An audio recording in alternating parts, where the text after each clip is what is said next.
प्रेमदीप नागरी सहकारी पतसंस्थेची वार्षिक सर्वसाधारण सभा खेळीमेळीच्या वातावरणात संपन्न। याबाबत वृत्त असे की धुळे शहरातील बडगुजर प्लॉट, पारोडा रोड, धुळे येथील प्लॉट नंबर 32 येथील प्रेमदीप नागरी सहकारी पतसंस्थेची आज 29वी वार्षिक सर्वसाधारण सभा खेळीमेळीच्या वातावरणात संपन्न झाली। सदर सभा पतसंस्थेचे अध्यक्ष प्रेमचंद नहार यांच्या अध्यक्षतेखाली पार पडली। तर यावेळेस उपाध्यक्ष रमेश मुसळे, सेक्रेटरी संचालक विजय ठक्कर, स्वप्नील नहार, सौ शोभा मुसळे, सौ स्वप्नाली नहार, महेंद्र भानुशाली, जितेंद्र भंडारी, व्यवस्थापक सुरेशचंद्र ललवानी यांच्या उपस्थितीत सदर ही बैठक वार्षिक सभा पार पडली।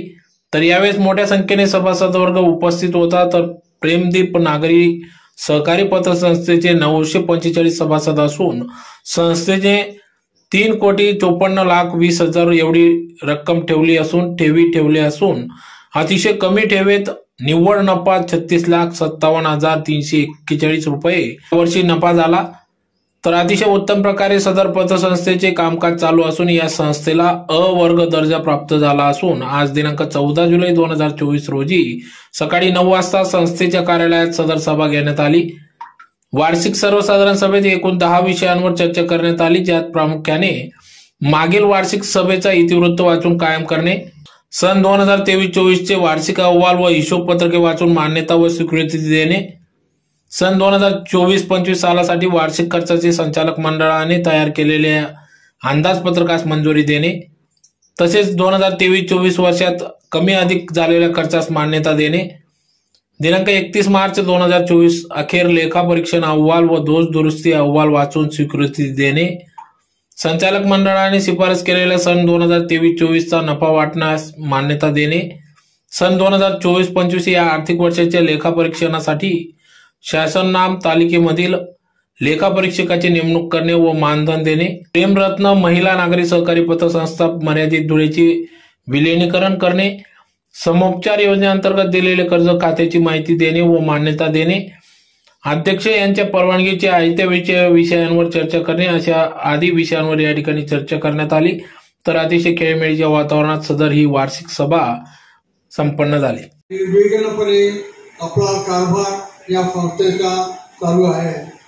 आजच्या या सभेत आपले व्हाईस चेअरमन रमेश शेठ मुसळे, संचालक विजयभाई ठक्कर, संचालक मयूर भानुशाली, संचालक सुरेंद्र नहार, संचालक स्वप्नील नहार, हे सगळे आज या सभेत उपस्थित आहेत आणि इथे आलेले सगळे सभासद बंधू आपल्या सगळ्यांचे स्वागत करीत आहोत। आता आपण अहवाल वाचन मध्ये लक्ष दिलं असेल तर लक्षात येईल की आपला वार्षिक अहवाल कसा आहे, उलाढाल कशी झालेली आहे ते आपल्या सगळ्यांच्या लक्षात येईलच।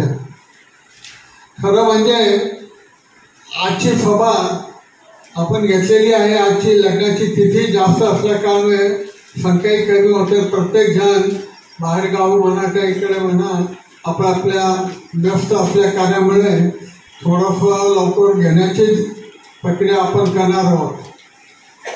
आपण अहवाल वाचनमध्ये ऐकलं असाल की आपली जी सभासद संख्या आहे ती जवळजवळ 945 सभासद संख्या झालेली असून या अहवाल वर्षात आपण जे काही वाटप केलेलं सभासद कर्ज ते आपण 6,86,05,000 इतकं कर्ज वाटप केलेलं आहे।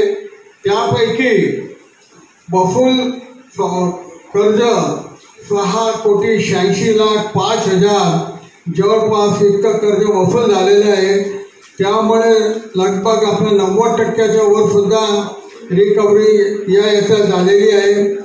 या चालू वर्षात आपल्याला एकूण व्याज रुपये सभासदांचे 75,22,269 हे सभासद कडून व्याज जमा झालेले आहे आणि फिक्स्ड डिपॉझिट बँकेत 17 लाख रुपयाचं आपल्याला व्याजाचं उत्पन्न झालेलं आहे। अशा रीतीने एकंदर संस्थेस 92 लाख रुपयाची आपली वसुली झालेली आहे।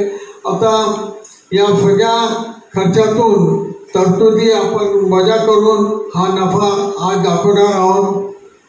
लगभग 36 लाख रुपये, किती 36,57,000 रुपये हा निव्वळ नफा झालेला आहे।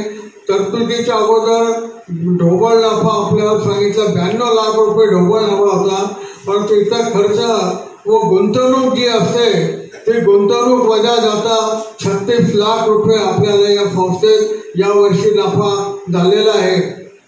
या नफातून आपण हिस्सा राशी जी नफा वाटणी करतो त्याच्यातील 25% रक्कम ही रिझर्व्ह फंडमध्ये जमा होत असते।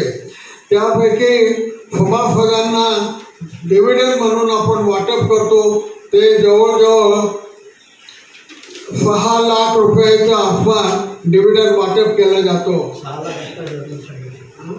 6,28,000 हा आपला डिव्हिडंड रूपाने नफा झालेला आहे। आणि या नफा वाटणीत सगळ्यात महत्त्वाची गोष्ट म्हणजे आपल्या संस्थेच्या सभासदांना यावर्षी आपण 12% डिव्हिडंड जाहीर करीत आहोत। 12%प्रमाणे हा जो आपला डिव्हिडंडचा आहे तो दरवर्षी सतत चालू राहतो आहे आणि अशा रीतीने अगोदरपासून आपण डिव्हिडंड देत आलेलो आहोत।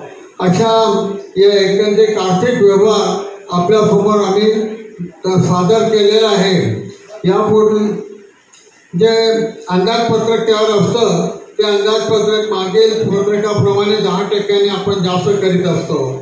तसेच कमी खर्च जी मंजुरी आहे ती काही शुल्क आहे, काही वेळ चर्चा झालेली नाही आहे। परत लेखापरीक्षण अहवाल व दूरदृष्टी अहवाल आपले ऑडिटर साहेब हे तयार करून देत असतात। तसंच दूरदृष्टी अहवालामध्ये काही विशेष नाही आहे।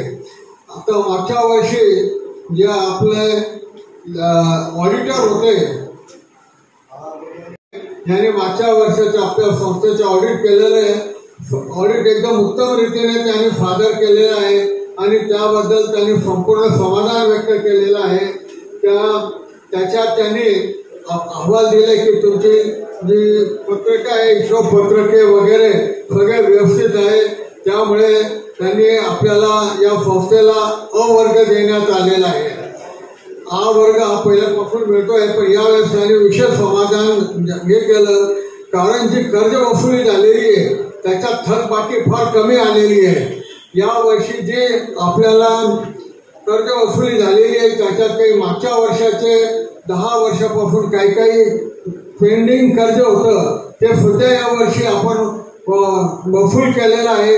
आता फार थोड्या प्रमाणात आपले थकीत कर्ज हे राहणार आहे, ते पण यावर्षी कंप्लीट करून पुढच्या वर्षापर्यंत थकीत कर्ज 0 राहील, एनपीए सुद्धा 0 राहणार आहे।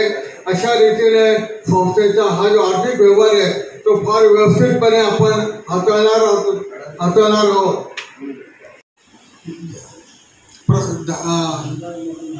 ऑडिटर श्री धनराजे मगन भांबरे हे पुढच्या वर्षाचं आपल्याला त्यांनी प्रपोजल दिलेला आहे।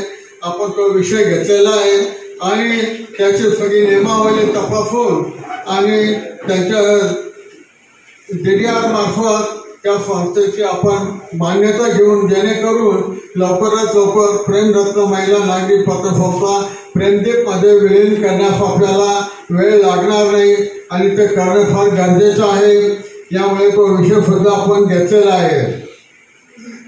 आपली याची सभामध्ये आपण अहवालाचं वाचन केलेलं आहे, कार्यक्रम पत्रिकेवरील विषय सुद्धा घेतलेले आहे। काही कोणाचे प्रश्न किंवा जी सूचना असते ते सुद्धा काही प्राप्त झालेली नाही आहे। त्याप्रमाणे एकदम ओके या पतसंस्थेच्या बद्दल आपल्याला समाधान आहे। या सगळ्या सहकार्यात संचालक मंडळ, आपले कर्मचारी वर्ग आणि सहकारी आणि सभासद यांनी चांगलं सहकार्य केलेले आहे। त्यामुळे ही संस्था लवकरात आणखी जास्तीत जास्त भरभराटीत येण्यासाठी आपण प्रयत्न करणार आहोत। मित्र हो, फक्त 3 कोटी 70 लाख रुपये ठेवीवर आपण हा 36 लाख रुपये नफा आयोजित केलेला आहे. इतक्या कमी ठेवीवर सुद्धा इतका हा नफा आपण आज इथे कलेक्शन केलेला आहे. त्यामुळे अहवाल वाचून बऱ्याचशा लोकांनी प्रशंसा केलेली आहे की अति सुंदर असा हा नफा झालेला आहे. अशाच रीतीने हे कारोबार कंटिन्यूस राहण्यासाठी आपल्या सगळ्यांचे सहकार्य हवे आणि आपले सहकार्य देत राहू ही आपला विनंती आहे.